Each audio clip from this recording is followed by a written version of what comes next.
This sure is a weird time we're in. Are you familiar with the term liminal space?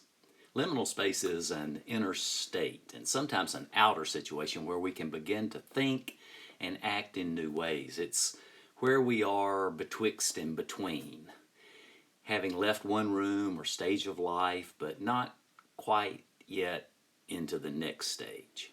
We usually enter liminal space when our former way of being is challenged or changed, perhaps when we lose a job or perhaps we lose a loved one, maybe during times of illness, at the birth of a child, or maybe it's a new job or a relocation.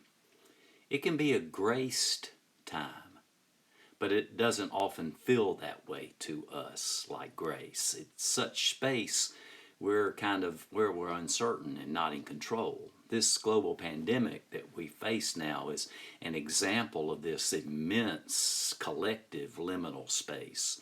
The very vulnerability and openness of this time allows us some room, if we're honest, to genuinely look for something new to happen. We're kind of like empty, erased tablets, and this is the place where something can be written new and afresh. We're most teachable in these moments if we're humble enough to receive it. So it's no surprise to us that we often avoid such times in our lives, and in doing so, authentic growth and transformation is sometimes missed. So I would encourage you to really focus on this time like spiritual giants have of old.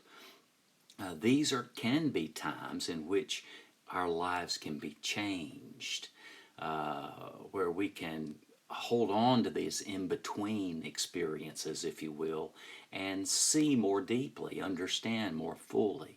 So while we're sheltering at home, uh, not doing and performing and accomplishing, use this time to be silent instead of speaking, experience emptiness instead of fullness, anonymity instead of just the crowds of stuff that oftentimes just fill up our time. It takes some discipline, it takes time to enter this kind of world, but I hope you might be able to do so. I imagine that if you've never heard the word liminal before, you likely have a sense of what I'm talking about today. It would be difficult to exist in this time of global crisis and not feel caught between two worlds, the one we knew and the one to come. I encourage you today to sit still, to be silent, to trust that God is with you even in this in-between time.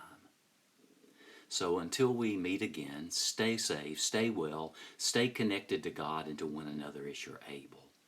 Use this time to grow, to pray, to be silent and still. May God bless you, each one.